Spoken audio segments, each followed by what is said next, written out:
Sa bawat araw na may nangangailangan, may pamilyang handang laging lumaban.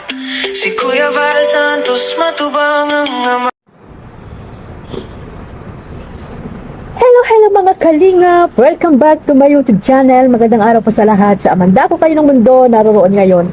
At ito nga guys, no, panibagong reaction, panibagong araw po tayo mga kalingap. At dito nga guys, no, mga kalingap, napansin ko po dito kay Carla, no, parang apektado din po pala talaga siya sa mga basher ni Kalingap Jomar, no, sa mga ini-issue about po dito kay Kalingap Jomar na kasi may anak daw po, may mga babae. Ayun po, nagiging apektado rin po pala si Carla at syempre updated din pala siya sa mga issue ni Kalingap Jomar dito sa social media mga kalingap. At ayun nga, no, dahil nga nalaman ni Carla yung mga ganyang bagay, ayun, napag-usapan po nila ito ni Kalingap Jomar. At dito nga po nalaman natin na ang totoo po kung may anak nga po ba talaga si Kalingap Jomar or wala, no?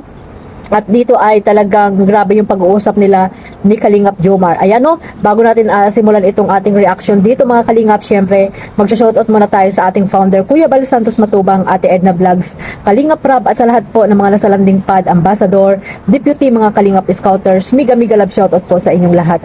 Ganon din po sa mga OFW na walang sawang sumusuporta sa aking maliit na YouTube channel at sa buong team Kalingap, at syempre sa mga nandiyan po sa Pilipinas, at ganon din po sa mga sponsor na talagang walang sawang sumusuporta po sa Jomcar, sa EDSA at sa iba pa pong mga love team, no, na naandito po sa Kalingap na binuo po ni Kalingap Rob, at syempre sa mga charity vlogger din, no, especially po kay Kalingap Rob, kay Kuya Val. Ayan, no, shoutout po sa inyong lahat at sa mga kasamahan ko pong reactor, no, na legit na nagre-reaction po dito sa Kalingap.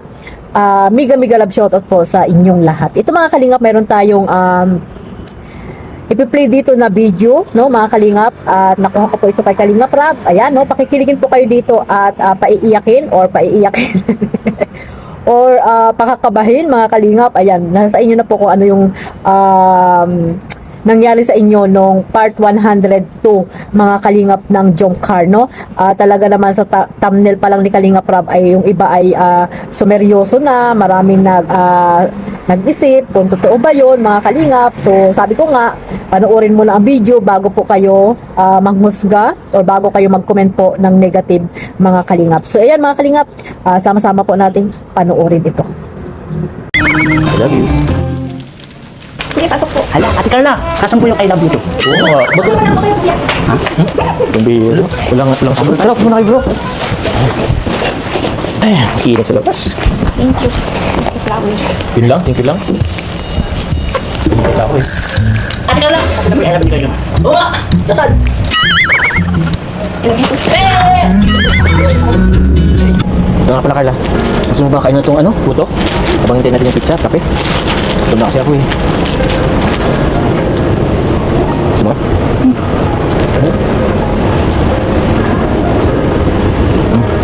Parang seryoso ka. May tatanong ako. Teka lang. Para namang kinakabahan ako dyan. Ano ang tatanong mo? Totoo ba yung mga narinig mo? Narinig mo? Ang alin? Ang alin? Teka. Parang yung nakita ganyan medyo seryoso yung tanong mo. Ano ba yun? Huwag na pala, next time na lang. Yan lang, sabihin mo na. Hindi lang makatulog dyan, kakaisip kung ano itatanong mo. Para naman maliwanagan yung mga nanonood. Tama. Ayan, nakabidyo tayo. At least maliwanagan yung mga nanonood. Sabihin mo na. Tsaka, kagayan mo. Ayan, nagtatanong ka. Pwedeng yung iba rin ang naisip tungkol sa akin. Kasi, kita naman kasi yung paliwanag ko. Hindi naman sila naniniwala eh. Kaya, sabihin mo na. Ano ba yun? Totoo ba na may anak ka?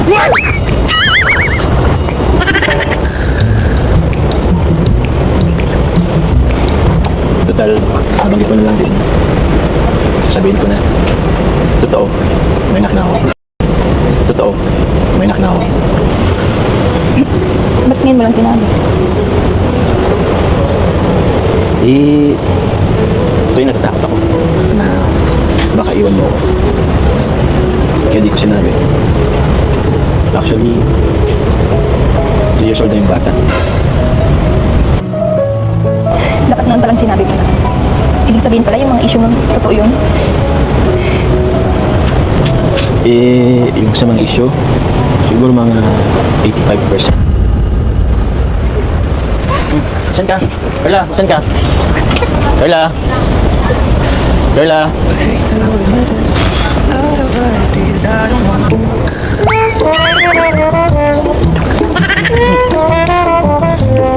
Tara na, dito ka na. Dito ka na. Upo ka na, upo ka na. May sasabihin kasi ako eh.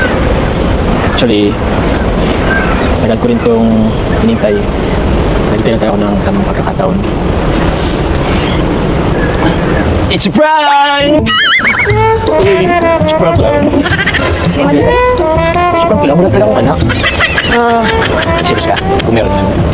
Magalit ka sa akin, no? Hindi ako magagalit sa'yo kung may anak ka. Siyempre magagalit ako sinungaling ka. Hindi man ako nagsinungaling. Kaya na prank lang. Wala naman akong anak. Saan gusto mo magka-meron? Gusto ko sa'yo. Ay, grabe ito. Madami pang pangarap sa buhay. Hindi pa ako rin. Naintindihan ko naman yun. Joke lang yun eh, kanina. Di ba? Darating din naman tayo doon. Di ba? Basta huwag ka magsisinungaling. Hindi naman ako sisinungaling ha. Teka. Ba't? Yun inisip mo. Para namang ako na naman masama nito. Grabe naman yun. Parang ako na lang laging may issue. Ako na lang laging masama. Parang wala lang akong nagawang tama. Parang ako nakapatay ng tao. Sorry, Nat. Gusto ko lang din naman kasing masigurado eh. Tsaka minsan napapaisip din ako. Grabe, parang wala kang nagtiwala sa akin. Sure nga yun. Wala nga po. Kahit kasi hindi ko pansinin, hindi ko rin naiwasan isipin yung isa. Sa bagay, naintindihan naman kita. Sa social media, grabe, kung ano nang lumalabas. Kakanisin yung mga edit-edit, diba? Ala tuloy ng iba na, yanak ako. Magpaniwala yung mga walang may alam. Basta, tayong dalawa. Dapat, solid tayo. Walang iwanan. Sorry kung biglaan yung pagtanong ko ng ganun. Naintindihan ko naman. Pero, grabe. Naisip ko pala yan. Akala ko, di mo na may isip ko. Hindi ka affected sa mga ganun. Naapektuhan ka rin pala. So ayun mga kalingap, sa una pa lang, no? Sa una pa lang ng video, may I love you na. Nahuli po yung prank. So ano po yung mangyayari doon, di ba? So para sa akin, hindi po ako doon, hindi ako na, tawag dito, hindi ako kinabahan o hindi ako nag-isip kung yun ba ay totoo or hindi. Kasi nga, syempre, bilang isang supporters po ng Jomcar at nagmamahal po sa Jomcar, syempre alam mo na kung ano yung pagkatao ng Jomcar, di ba? Especially po ni Kalingap Jomar, no? Umabot pa po ng 102 episode dyan kung may iba pong babae or anak nga ba si Kalingap Jomar. Siyempre hindi niya yan gagawin, di ba? Sa unang ano pa lang yan, siyempre sasabihin niya na agad kay Kalingap Rab, no? Kasi alam naman natin si Kalingap Jomar ay hindi po taong manggagamit lang or magsisinungaling para lamang magkaroon siya ng maraming supporters or sponsor, di ba mga kalingap? So syempre hindi na tayo niya paasahin or yung mga viewers na talagang umaasa na sila na talaga hanggang dulo mga kalingap, no? Siguro naman hindi kayo pinapaasa ng Jomcar, especially po ni Kalingap Jomar. Pero sabi ko nga mga kalingap, no, kung ano man po yung napanood natin dito sa dalawa, syempre go with the flow lang po tayo mga kalingap, no? Sumabay lang tayo at suportahan po sila kung ano man po yung mga napapanood po natin sa teleserye po ni Kalingap Rab dito sa Jomcar. At ayun nga mga kalingap, no, credit po dito sa clip video na nakuha ko po dito kay Kalingap Rab, no, sa Jomcar part 102 mga kalingap. So ayan, sila Kuya July, sila Kuya Jen, siguro nag-ano na rin po dito, nag-reaction na rin po mga kalingap. Meron kami kanya-kanyang opinion about po dito sa nangyaring part 102 ng Jomcar mga kalingap. So ayun, no, para sa akin mga kalingap, no, sabi ko nga talagang apektado rin or updated din pala si Carla, no? Kaya sabi nga ni Kalingap Jomar, no, iwas-iwasan nila mag-edit ng mga hindi naman totoong mga pag-i-edit dyan na may mga kasamang bata or may anak na, di ba mga kalingap? Dahil nakaka-apekto rin po yan sa inyong mga idol, no, lalo na po kay Carla, di ba? Kahit na po hindi yan totoo, syempre mag-iisip din po. Alam niyo naman po tayo mga babae, di ba mga kalingap, nagiging advance din minsan yung ating mga pag-iisip, di ba? So bobot sana kung lagi-lagi magkasama, di ba mga kalingap? Hindi naman po pwede yung ganun, na lagi-lagi magkasama. Kasi alam naman natin si Carla nag-aaral, si Kalingap Jomar nagcha-charity, di ba? Minsan umuwi sa kanila at inaasikaso yung kanyang negosyo, di ba? So, ganun po. Siyempre, pag may nababasa or nagiging issue po dito sa Kalingap, sa loob ng Kalingap, siyempre updated po yan si Carla, no? Updated po yung mga Kalingap Angels na yan dito sa YouTube, dahil nga alam naman natin may mga cellphone sila, di ba? So, kahit busy sila sa kanilang mga pag-aaral, ay alam natin na updated po sila sa mga nangyayari po dito sa Kalingap. Kaya ayan, tingnan nyo naman si Carla, di ba? Ang akala natin, hindi niya alam yung mga ganyang issue, pero narinig nyo naman mga Kalingap na tinanong niya itong si Kalingap Jomar kung may anak nga ba. So ayun, no, na-prank tuloy si Baby Carla, no, na-prank si Baby Carla natin mga Kalingap, at talagang grabe din, no, parang magaling maging artista. Talagang pwedeng maging artista mga Kalingap itong si Baby Carla at si Kalingap Jomar. Grabe yung mga nila, talagang parang tunay yung mga palitan nila ng mga conversation, di ba mga Kalingap? So ayan mga Kalingap, di ba mga Kalingap, na narinig nyo naman na talagang para sa akin, no, naapektuhan din si Carla na yung mga ganyang issue na wala namang katotohanan. Kaya ayan, no, malinaw na sa inyo mga Kalingap, na mga basher dyan ni Kalingap Jomar, na talagang wala pong anak po si Kalingap Jomar. Wala pong anak si Kalingap Jomar. Ayan, no, ano niyo yan sa inyong mga isip, no?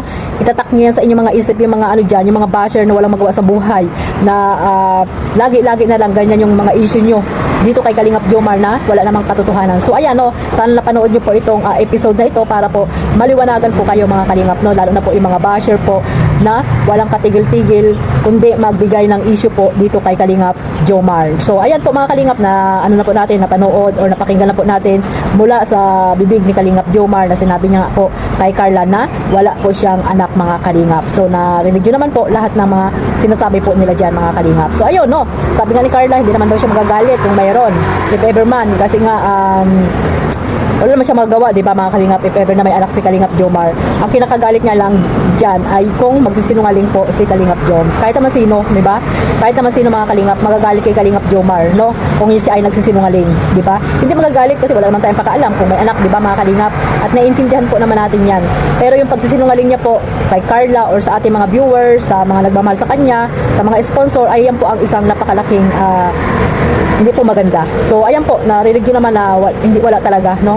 Prank lang talaga mga Kalingap. So sana tapos na yan, no? Sana itong part 102 ay sa sunod na mga araw or buwan ay tahimik na po, no? Hindi na maibabalik yung mga dating mga issue na pabalik-balik na lang po, na may anak, may babae si Kalingap Jomar. So sana po maliwanag na po sa inyong lahat. So hanggang dito na lang po mga Kalingap, no? At sana po ay mag-iingat po tayong lahat, at maraming salamat po sa walang sawang pagsuporta sa aking maliit na YouTube channel, Kalingap Maymay. Siyempre sa mga bago ko pong subscriber, sa bawat love team po, maraming salamat po sa inyong pagsuporta. At siyempre huwag niyo pong kalimutan suportahan ang Jomcar, Kalingap Edo, Kalingap Dan, at si Kalingap Rab. At siyempre ang ating founder, Kuya Bal Santos Matubang. God bless us all. Mabuhay po ang Team Kalingap. Bye-bye!